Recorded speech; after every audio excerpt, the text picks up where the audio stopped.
La Biblia viene de la palabra biblos, que significa canon, caña, vara de medir, y está compuesta por el Antiguo Testamento, la Torá, la Ley, el Pentateuco y el Nuevo Testamento, que es narrativa, epístolas, hasta llegar al libro de Apocalipsis. El primer libro de la Biblia es el Génesis, que significa comienzo, de la palabra Bereshit en hebreo, y su autor es Moisés. Está compuesto por 50 capítulos, del 1 al 11, que es la historia primordial de la humanidad y la creación, y del 2 al 50 la historia patriarcal, la historia de Abraham y el pacto con Dios. En el principio creó Dios los cielos y la tierra estaba desordenada y vacía, y las tinieblas estaban sobre la faz del abismo, y el Espíritu de Dios se movía sobre la faz de las aguas, y dijo Dios, sea la luz. ¿Y qué nos dice la ciencia de esto? Bueno, la teoría del Big Bang es el modelo cosmológico más aceptado para explicar el origen del universo. Propone que el universo comenzó hace aproximadamente 13.8 mil millones de años a partir de un estado extremadamente denso y caliente, y desde entonces ha estado expandiéndose, y en sus primeros instantes toda la materia y energía estaban concentrados en un solo punto, y tras una gran explosión se formaron las partículas fundamentales, luego átomos y con el tiempo estrellas y galaxias y estructuras que conocemos hoy. Por eso dijo Dios, sea la luz. Génesis capítulo 1, la historia de la creación en 7 días. En el día 1 se dice que Dios crea la luz y separa la luz de las tinieblas. En el día 2, las aguas del cielo y la tierra están revueltos, hay un gran desorden y un caos. En el día 3, Dios separa las aguas y aparece la tierra seca y nacen las primeras plantas. En el día 4 hay una creación cosmológica, el sol, la luna y todas las estrellas. Dios crea el tiempo. Y en el día 5, Dios crea los animales del mar, las aves de los cielos. En el día 6, Dios crea los animales de la tierra y las serpientes. Y aquí quiero hacer un paréntesis. ¿Y dónde quedan los dinosaurios? Bueno, pues la palabra dinosaurio no existía en esa época, pues además que fue escrito en hebreo, la palabra en sí no podía existir, por lo cual sabemos que el dinosaurio tiene una gran estrecha relación biológica con las serpientes y con las aves. Y también se dice que nos crea al hombre, nos crea a nosotros, a Adán y a Eva. Hombre, Adán y Eva vida, la vida del hombre. Pero cuando llega el día 7, ¿qué pasa? Bueno, pues Dios descansa y nos enseña a todos que necesitamos descansar. Recordar que Génesis fue escrito en hebreo y la palabra para días que fue utilizado era yom. En aquellos momentos no existían los días como los conocemos, pues los días se marcan por la rotación de la tierra y la tierra no estaba formada. Por ejemplo, en Salmo 94 dice, porque 1000 años delante de tus ojos son como el día de ayer que pasó. Lo que muestra que yom no siempre implica un día literal. Génesis capítulo 2. El enfoque es el hombre. Se dice que Dios crea al hombre del polvo y con soplo de vida, o sea, al cuerpo y alma, y Dios lo crea en el Edén. En ese momento había un árbol de la ciencia y el bien, y Dios le ordena al hombre y a la mujer no comer de él, y estaba también el árbol de la vida, el cual se había permiso para comer. Adán estaba solo, no tenía compañía, entonces Dios forma a Eva de la carne y hueso del hombre, y se la da a Adán. En ese momento ellos estaban desnudos, no había vergüenza en los ojos de ellos. Génesis capítulo 3, la caída.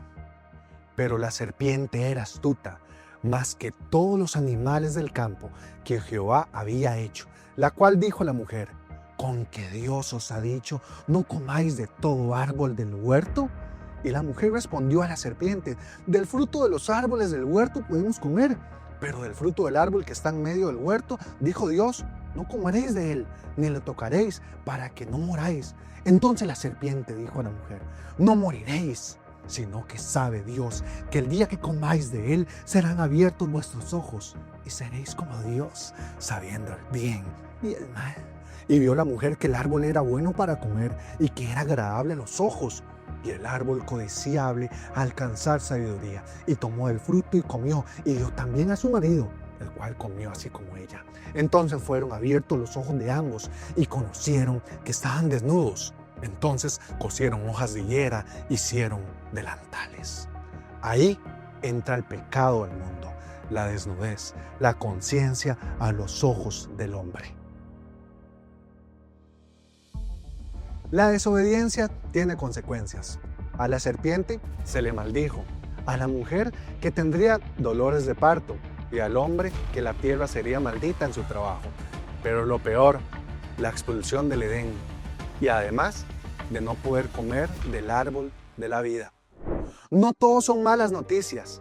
Aquí tenemos la profecía de Jesús, donde se dice que sí, la serpiente iba a herir el talón de Jesús, pero Jesús le aplastaría la cabeza.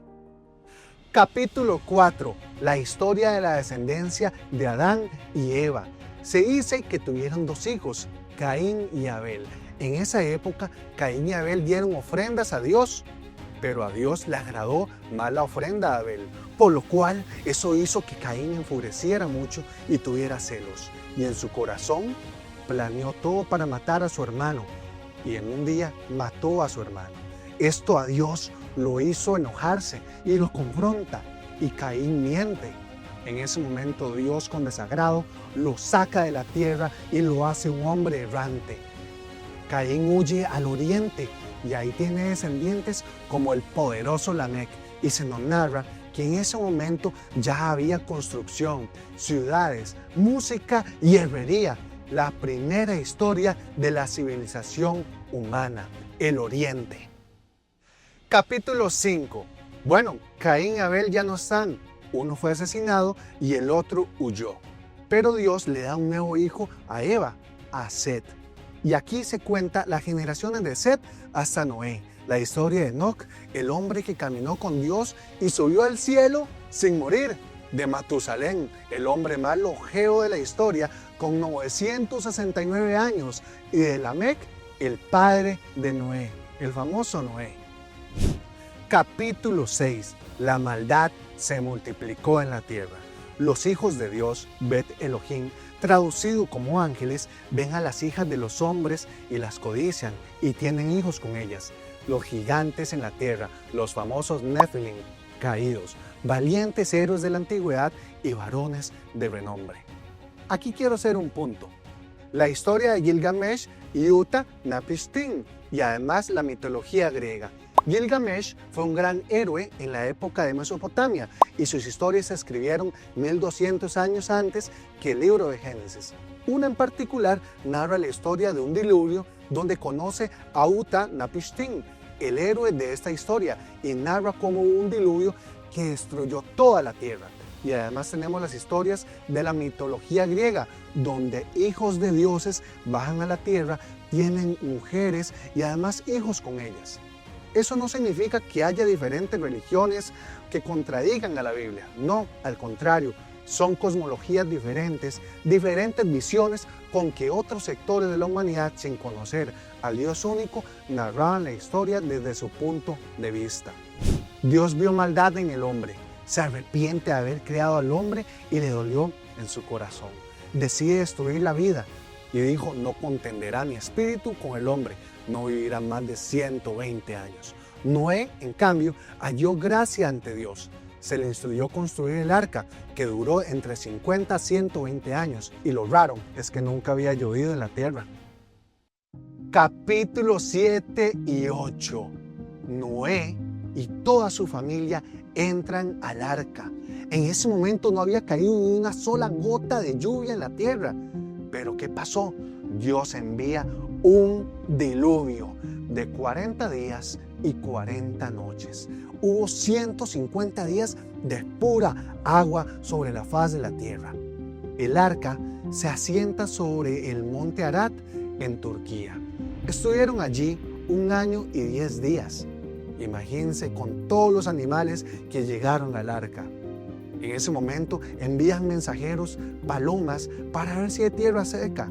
Cuando logran saber que hay tierra seca y el agua baja, en ese momento Noé hace un altar y un holocausto para agradecer a Dios. En ese momento Dios promete que no volvería a destruir la tierra con un diluvio.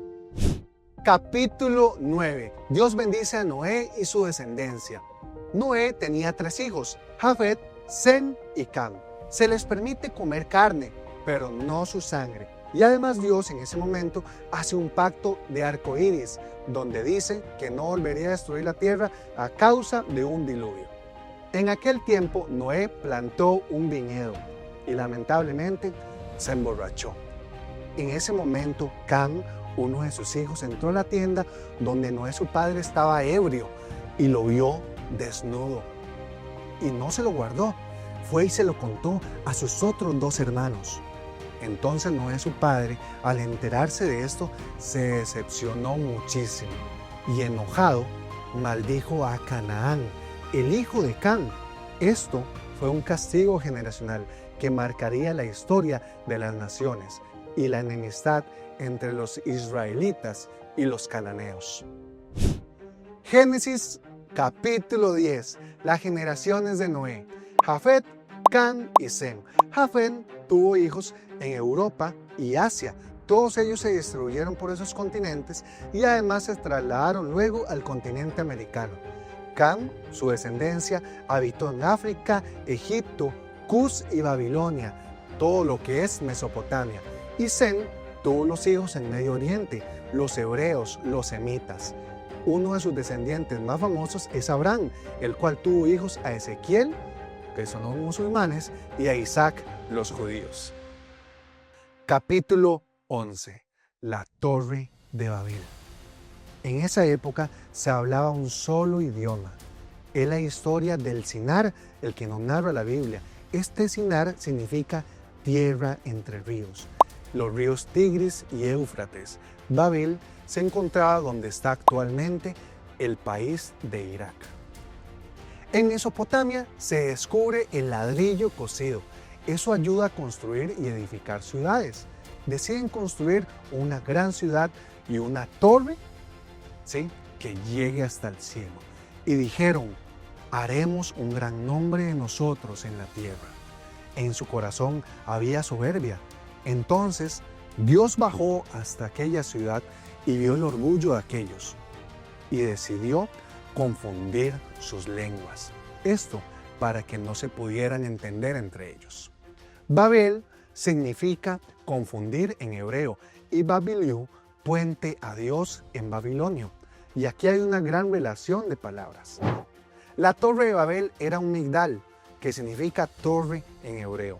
Los sigurat que tenemos ahora en Mesopotamia tal vez era lo que hablaba esta historia de la torre de Babel. El más famoso es el sigurat de Ur. Son pirámides con diseño de escalones y con un templo en su cúpula para que sus deidades bajasen a comer y descansar. En la Biblia dice, su cúspide llegase hasta el cielo. Y los babilonios utilizaban esta frase. Decían, llegaremos hasta el cielo. Era una forma metafórica como ellos representaban que Dios los iba a visitar. Era la forma en que Dios descendía a su ciudad. Y aquí llegamos al final de los primeros 11 capítulos del libro de Génesis. Pronto nos veremos en una segunda parte.